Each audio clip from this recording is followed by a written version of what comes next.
ప్రభుత్వం చర్యలు తీసుకోకపోవడం ఏంటి జీవిరెడ్డి గారు? మీకు ఎ నాకు తెలుసు మనం రాజకీయాల దగ్గర నుంచి హ్మ్. చూస్తున్న వాళ్ళమే. మేక్ ఇన్ ఇండియా అనే కాన్సెప్ట్‌తో ప్రధాని మోదీ ఇండియాలో వస్తువులు తయారు చేయాలి, మేక్ ఇన్ ఇండియా అని ప్రమోట్ చేస్తామని చెప్పి మాట్లాడుతూ వస్తున్నారు కదా! వస్తుంది. అదే ఇప్పుడు హ్యాండ్ టు మౌత్ పరిస్థితికొచ్చింది ఫారెక్స్ రిజర్వ్స్. అంటే హ్మ్. ఇప్పుడు మనకి ఇంట్లో ఇందాక నేను చెప్పినట్టు ఎగ్జాంపుల్ మన రూపీస్ హ్యాండ్ టు మౌత్ ఉంటే ఏమవుతుంది? అంతే కదా! ఇంకా సో, ఈరోజు ఏంటంటే హ్యాండ్ టు మౌత్‌కొచ్చింది. ఇది ఎన్ని రోజులు ఏదైనా చిన్న సంఘటన జరగడానికి జరిగితే ఇంకొక కరోనా లాంటిదో జరగకూడదని కోరుకుంటాం. లేకపోతే ఇలాంటి యుద్ధాలు కొన్ని రోజులు ఇవేం పర్మనెంట్ ఇంపాక్ట్ చూపొచ్చు. కానీ ఆ ఉన్న కొన్ని రిజర్వ్స్‌ని మాత్రం అవకొడతది. సో, ఒక అందుకనే ఏడాదికున్న బఫర్‌ని యుద్ధం అనేది 8 నెలలు, 8 9 నెలలకు నెలలు, 9 చేస్తుంది. నెలలు. యుద్ధం వల్ల కారణం కాదు. మనం హ్మ్. ఎప్పటినుంచో చేసిన తప్పిదాలు రిజర్వ్స్ తక్కువకొచ్చినాం. హ్మ్. ఇలాంటి చిన్న చిన్న సంఘటనలు జరగడంతోటి ఇప్పుడు ఒక వ్యక్తికి కొంత తక్కువ 10 ఒక కొంత చిన్న స్మాల్ సేవింగ్స్ ఉన్నవి. ఏం జరగకపోతే ఓకే. ఓకే. వాడికొక హాస్పిటల్‌లో ఏదో సడెన్‌గా వచ్చిందనుకోండి. ఆరోగ్యం పాడలేక హాస్పిటల్‌లో చేరాడనుకోండి. ఓ 2, 3 నెలలు ఆరోగ్యం పాడలేక హాస్పిటల్ ఉంటే, ఓ హ్మ్. 2, 3 నెలలు ఆదాయం పోతది. హ్మ్. ఉన్న రిజర్వ్స్ అయిపోతాయి. అయిపోతాయి. కానీ మనం చెప్తామా? ఆ 2, 3 నెలలు ఆరోగ్యం పా పాడైపోవటం వల్లనే హ్మ్. ఈరోజు మొత్తం డబ్బులు పోయినాయని చెప్పగలమా? హ్మ్. అతను గత 20 ఏళ్ల నుంచి 30 నుంచి సరిగ్గా సేవింగ్స్ చేయకుండా, సంపాదించకుండా ఉండటం వలన, హ్మ్. ఆ మిగిలిన రూపాయి, రూ. 2 ఈరోజు 2 నెలలు హాస్పిటల్‌లో పడటంతోటి పోయింది. హుహుహు. సో, ఈరోజు యుద్ధాన్ని ఏంటంటే ఈళ్ళేదైనా చూపించినది ఇట్లా 2 నెలలు హాస్పిటల్‌లో పడిందని కంపేర్ చేయొచ్చు. Okay. Okay. Okay. Okay. Correct? హ్మ్. సో, అందుకని అది కారణం కాదు. హుహు.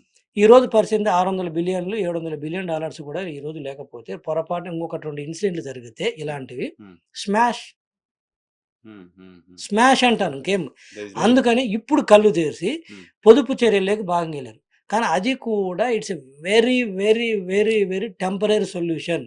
హుహు. పర్మనెంట్ సొల్యూషన్‌కి అన్‌ఫార్చునేట్‌లీ మన దేశ ప్రధాని మొన్న అడ్రెస్ చేయలేదు. హ్మ్.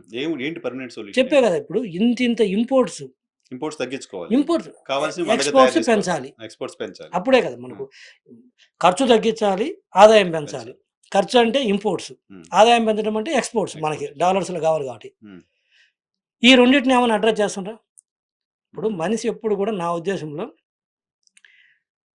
ఖర్చు తగ్గించుకునే దానికంటే కూడా సంపాదన మీద సంపాదన ఫోకస్ చేస్తే ఫోకస్ చేయాలి. మంచిదంటాను. అవును. అది ఫస్ట్ ప్రిఫరెన్స్. అవును.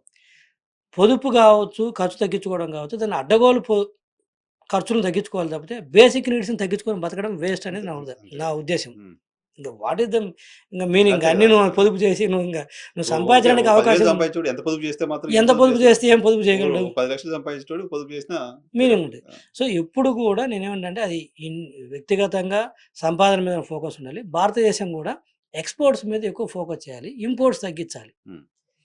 మాకు పెద్ద ఫైనాన్స్ తెలీదు కానీ, హ్మ్. నాకు కామన్ సెన్స్‌తో అడుగుతున్న క్వెషన్ ఏంటంటే, ఇండియా చాలా ఫాస్టెస్ట్ గ్రోయింగ్ కంట్రీగా ఉంది. మనం ఫోర్త్ ఎకానమీనో, ఫిఫ్త్ ఎకానమీగానో ఉన్నాం ఇప్పుడు. అని కదా మాట్లాడుతున్నారు. నిర్మలా సీతారామన్ గారు మాట్లాడుతున్నారు. భారత ప్రధాని మాట్లాడుతున్నారు. ఇప్పుడు చెప్పా గదా! ఆస్తి మళ్ళా అప్పు. కొంతమందికి మనం మళ్ళా ప్రైవేట్ కంపారిజన్ తీసుకుందాం. హ్మ్. కొంతమంది బ్రహ్మాండంగా ఉంటారు. హ్మ్. బెంజ్ కార్‌లో తిరుగుతుంటాడు. పెద్ద ఇల్లు ఉంటది. హ్మ్. ఆస్తులు అంతా చూస్తే ఒక 50,00,00,000 కనపడుతుంది కళ్ళ ముందు. హ్మ్. కరెక్ట్ చూడటానికి చాలా వెల్తీగా ఉంటది. హ్మ్. కానీ అప్పు ఒక 60,00,00,000 ఉందనుకో, హ్మ్. ఇక ఆ పర్సన్‌ని ఆస్తులున్న వ్యక్తి కింద మనం చూడాలా? అప్పు లేని వ్యక్తి కింద చూడాలా? ఆబ్వియస్‌లీ ఆ! ఓ 50,00,00,000 ఆస్తి ఉండి 60,00,00,000 అప్పు ఉంటే ఏమనాలి? హుహు. హుహు. అలానే ఈరోజు మనది థర్డ్ లార్జెస్ట్ గాని, ఫోర్త్ లార్జెస్ట్ గాని ఒకటి ఇక్కడ విమర్శ పక్కన పెడితే విమర్శ కాదు. ప్రాక్టికల్‌గా తెలియాలి కదా జనాలకి. ప్రాక్టికల్‌గా ఆ! మాట్లాడుకుంటే, ఓపెన్‌గా మాట్లాడుకుంటే ఇది ఫ్యాక్ట్. నీకు ఆస్తి ఎంత? అప్పెంత? హ్మ్. ఈరోజు దాదాపు 250,00,000 రూపాయల భారతదేశం అప్పు. 180,00,000 కోట్లని నేను విన్నాను. 250,00,000 రూపాయలు. Oh my God! ఆ! అందులో దాదాపు 25% ఫారిన్ నుంచి తెచ్చుకున్నవి. అది వరల్డ్ బ్యాంక్ గావచ్చు, ఎక్స్టర్నల్ కమర్షియల్ బారోయింగ్స్ గావచ్చు, హ్మ్. లేతే ఏడీబీ నుంచి అంటే మల్టీనేషనల్ ఏజెన్సీస్ అంటారు. హ్మ్. Multilateral agencies. ఇవన్నీ ఉన్నవి. దాని డెట్ సర్వీసింగ్‌కి మళ్ళా నువ్వు ఫారిన్ నుంచి తెచ్చుకున్నోడికి నువ్వు అసలు గాని, వడ్డీ గాని మళ్ళా సేమ్ డాలర్స్‌లో పే చేయాలి. డాలర్స్‌లో పే అంటే చేయాలి. అక్కడ కూడా దీని మీద ఇంపాక్ట్ పడతది. అంటే హ్మ్. 250,00,000 దాదాపు భారతదేశం అప్పు ఉంటే, ఇంకొక 125,00,000 అప్పు రాష్ట్రాలు చేసున్నాయి. ఉన్నాయి. ఓకే. అవును. అంటే దాదాపు 375,00,000 రూపాయలు ఈరోజు భారతదేశం అప్పు. Oh my knee God! భారతదేశ జీడీపీ ఎంత? హ్మ్. 350,00,000,00,000, 340,00,000,00,000 ఉంది. అంటే నీ డెట్ టు జీడీపీ చూస్తే 110, 115% ఎళ్ళిపోయింది. ఇందాక నేను చెప్పా కదా! 50,00,00,000 ఆస్తి ఉంటే 60,00,00,000 అప్పని. హ్మ్. ఇట్లా నీ జీడీపీకి మించి నీ అప్పులున్నాయి ఈరోజు. నువ్వు స్టేట్ అప్పులు నువ్వు కాదనగలమా? ఎట్లా when government it comes approval to చేస్తే ఎఫ్ఆర్బిఎం బిగ్గర్ చేస్తే. పిక్చర్‌కి వచ్చినప్పుడు, మొత్తం దేశానికి సమస్య వచ్చినప్పుడు మొత్తం కట్టాలి కదా! ఉమ్, సో, ఇంకా ఏం చెప్దాం? ఎంత ఆస్తి ఉంటే లాభమేమి? ఆస్తిపరుడు ఎప్పుడు? ఉమ్, నీ ఆస్తులు ఎక్కువ ఉండి, నీకు అప్పు తక్కువ ఉన్నప్పుడు. ఉమ్. దాంతో పోలిస్తే అసలు అప్పు లేకుండా 10 లక్షలు ఆస్తున్నాడు కూడా ఆస్తిపరుడే కదా, కరెక్ట్? రిచోడు. హ్మ్. ఇది మనం థర్డ్ లార్జెస్ట్ అయితే ఏంది? ఫస్ట్ లార్జెస్ట్ అయితే ఏముంది? Okay, okay. నంబర్ 1 అయితే ఏంటి? ఉమ్, ఉమ్, సో, అది. ఈరోజు ఈ పరిస్థితి అంటే చెప్తున్నా ఇందాక ఎలక్ట్రానిక్స్ ఇట్‌సెల్ఫ్ దాదాపు 100 నుంచి 110 అంటే 100 నుంచి 110 బిలియన్ డాలర్స్ ఇంపోర్ట్ చేసుకుంటున్నాం. ఎలక్ట్రానిక్స్. Electronics, pure electronics. దాదాపు అందులో 80% మనం ఫోకస్ చేస్తే అంటే దాదాపు 80-90 బిలియన్ డాలర్స్ సేవ్ చేయొచ్చు. ఇండియాలో ఇది తయారు చేయగలిగితే. అది చేయలేనిది ఏం కాదు కదా. అదే నేను చెప్తున్నా చేయలేనిది కాదంటున్నాను. ఈ 20 ఏళ్ళు, 30 ఏళ్ళు, 40 ఏళ్ళ నుంచి చూస్తున్నాం. డీజిల్ మనం తయారు చేయలేం కానీ ఇక్కడ కొన్ని దొరకకపోవచ్చు చేస్తాం. న్యాచురల్ రిసోర్స్ అని. ఉమ్, బట్ ఇలాంటివి దానివల్ల ఏమవుతుంది? ఎలక్ట్రానిక్స్ లాంటివి తయారు చేయగలిగితే ఎంత క్వాలిటీ మ్యాన్ పవర్‌కి మనం అంటే ఎంత జాబ్స్ ఇవ్వచ్చు, ఎంత క్వాలిటీ జాబ్స్ ఇవ్వచ్చు. ఉమ్. ఈరోజు ఇండియాలో ఇస్తున్న జాబ్స్ ఏంటి? Gig jobs.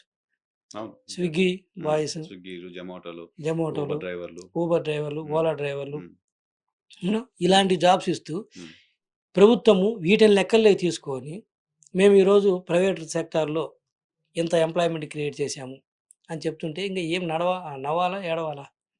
ఉమ్. నువ్వు చిన్న 20,000, 15,000 రూపాయలు, 25,000 జాబ్స్ క్రియేట్ చేసి అది కూడా ఫ్యూచర్‌లో ఇన్‌కమ్ పెరగడానికి స్కోప్ లేని జాబ్స్. నువ్వు రూ. 20,000 ఒకటికి ఏదో డ్రైవర్‌గానో లేదా చేరితే వాడి గ్రోత్ ఎంత ఉంటది దాని మీద?